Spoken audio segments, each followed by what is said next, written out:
জাগুনৰ ৩১৫ নং অসম অৰুণাচল জয়ৰামপুৰ সংযোগী ৰাষ্ট্ৰীয় ঘাইপথত ভয়ংকৰ পথ দুৰ্ঘটনা।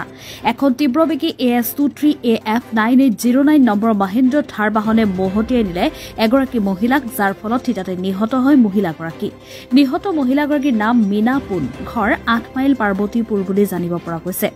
দুৰ্ঘটনা সংঘটিত কৰি থাৰ বাহনখনে পলায়ন কৰে যদিও অৰুণাচল আৰক্ষীয়ে বাহনখনক জব্দ কৰিবলৈ সক্ষম হয়।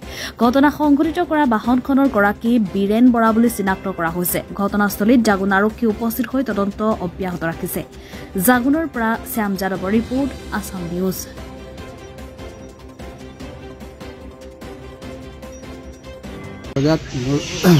বুঢ়াৰী স্কুল পৰা ল'ৰাক ল'ব কাৰণে গৈ আছিলে।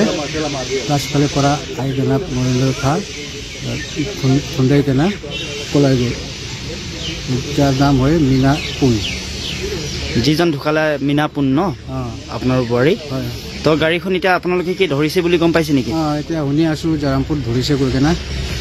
আপোনাৰ বোৱাৰী মানে ডেথ হৈ গ'ল? ডেথ হৈ গ'ল।